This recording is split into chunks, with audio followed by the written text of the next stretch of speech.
Good day, doctor. My name is Jing, matrix number 278161. Tonight I'm going to present the consequences of internal and external variables towards the Tiong-Nam Logistics Sdn Bhd from the year 2018 until 2022.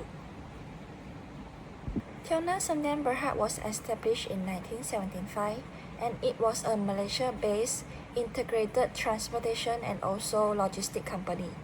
It was started off with a small size of cargo firm, and it involves a wide range of services such as transportation, warehousing, distribution, and also freight forwarding. The company has been given a great reputation as for its efficiency, innovation, and also the service quality. It served as one of the biggest logistic company all around the Asia Pacific. The company has been driven by a famous philosophy, which is, "You call, we delivered." For the issues of the company, there are three of them. The first one is the increased financial costs and also the direct operating expenses. Due to the higher expenses, the company has to pay more to cover the expenses and reduce the total revenue. The second issue is the higher financial costs due to the staff payroll. As due to the shortage of staff, the staff have to do multitasking as they have to be given more amount on the payroll. The third issue is the shortage of staff. As due to the pandemic COVID-19 issues, the company has been suffering from the shortage of staff. For the objective of the research, the first one is to evaluate the influence of the internal factors towards Tiong-Nam Logistics Holding Berhad. The second objective is to identify the impact of external factors on Tiong-Nam Logistics Holding Berhad. And the last objective is to examine the internal and external factors on the performance of the company. As for the question of the research, there are three of them. The first one is there any relation between the internal factors and the Tiong-Nam performance? The second question is there any relation between the external factors and the performance of Tiong-Nam Holding Berhad? And the last question is there any relation between the internal and external factor with the Tiong-Nam's Holding Berhad's performance? So for the literature review, there are five of them. The first one is the performance, the second one is liquidity risk, the third one is credit risk, the fourth one is operational risk, and the last one is market risk. For the dependent variable, I've been focusing on RE as my dependent variable. As for internal variable, there are a few of them, which includes ROA, current ratio, debt to income ratio, average collection period, operating margin, and also operating ratio. As for external variable, there are five of them: interest rates, inflation rates, exchange rates, GDP, and also unemployment. As for the methodology, there are three ways to use it. The first one is the SPSS system. The second one is the sampling technique, which I have been using the reference of annual report of Tiong-Nam Holding Berhad from year 2018 until 2022, which involves 5 years.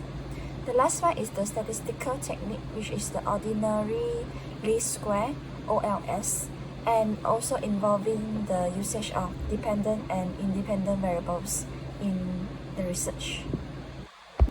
For descriptive statistic, mean is the average of the collecting data, and standard deviation is the amount of the variation of a random variable expected about its mean.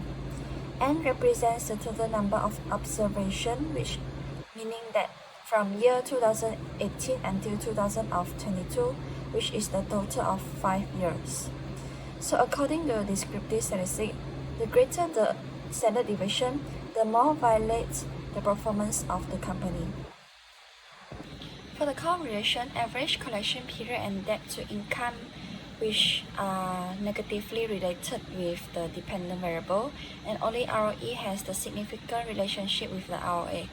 For the external variable, only inflation ratio positively correlated with ROA, and other variables do not have significant effects towards the dependent variable. So among the model summaries of internal variables, external variable, and also the combination of internal and external variables, the model summary with external variables is the most significant one, as the R square is the value is 0.999, which is quite almost equal to 1.